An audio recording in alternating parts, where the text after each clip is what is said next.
Tu n'as pas de soucis. Tu vas continuer à parler comme tu parles. À dire n'importe quoi. Tout ce qui te vient dans la tête, tu dis. Tout ce qui te passe par la pensée, tu dois dire. Tout ce que tu vois, tu dois commenter comme un journaliste. Oui, il y a des gens comme ça. Ils commentent tout ce qu'ils voient.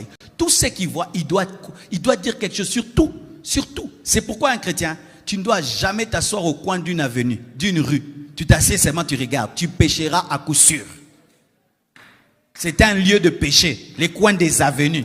Un enfant de Dieu n'est jamais au coin des avenues. Jamais. Quand j'étais païen, j'étais au coin. Quand je me suis converti, j'avais plus le temps d'aller au coin. Qu'est-ce que je vais faire? Aller regarder les gens et que je sois toujours poussé à commenter la vie des autres. Saoul, fais attention. Toi, tout ce que tu sais sur ta vie, c'est un prophète qui t'a dit. Jamais toi-même tu ne cherches Dieu. Et le jour maintenant que le prophète part, oh bon, Samuel n'est plus là. Saoul maintenant, il a peur. Il voit l'armée des Philistins. Il tremble. Samuel, tu es où? Vous savez ce qu'il a fait? Il a jeûné et il est allé dans la maison d'une femme qui invoque les morts pour chercher Samuel dans la mort. Toi, tu iras chercher ton prophète à Gombe là-bas. Il va chercher le prophète dans la mort. Il se déguise même pour qu'on ne sache pas que c'était le roi parce qu'il avait interdit qu'il y ait des personnes qui invoquent les esprits. Il brise la parole qu'il avait donnée. Il brise la loi qu'il avait donnée parce que lui, il a des problèmes de connexion divine. Et quand il arrive, la femme invoque un démon. J'aimerais même donner un enseignement là-dessus. Lorsque cette femme a invoqué, elle n'avait pas invoqué le vrai Samuel. Parce que les satanistes n'ont pas le pouvoir sur les esprits des enfants de Dieu. Elle avait invoqué un démon de divination. Et sachez que les démons de divination ont la capacité de connaître les choses. Mais ce jour-là, une exception s'est faite. Le vrai Samuel est venu.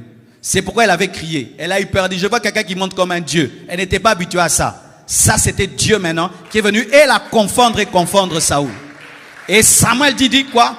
Pourquoi tu m'as dérangé?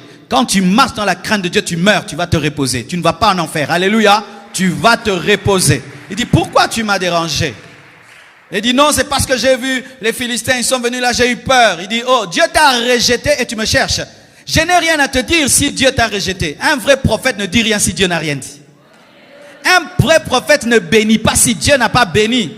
Un vrai prophète te ramène vers Dieu, il ne te ramène pas vers lui. Et dit, Dieu t'a abandonné, pourquoi tu me cherches? Moi, je suis la bouche de Dieu. Si le corps te refuse, est-ce que la bouche va t'aimer? C'est ça, tu as des problèmes avec Dieu que tu n'arranges jamais, toujours en train de chercher des prophètes.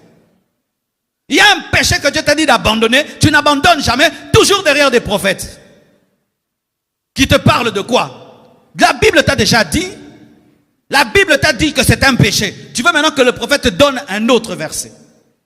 Et c'est ce qu'il fait. Et il le maudit encore. Vous imaginez? Il est allé chercher Samuel. Samuel le maudit. Et dit, d'ailleurs, toi et tes enfants, vous allez me suivre. Et ce qu'il a dit est arrivé. Saoul a demandé qu'on le tue. Il s'est jeté sur ses propres armes. Jonathan est mort le même jour que Saoul. Sa parole s'est accomplie même à titre posthume. Lui-même dans sa mort, les paroles s'accomplissent. Toi-même tu es vivant, rien ne s'accomplit.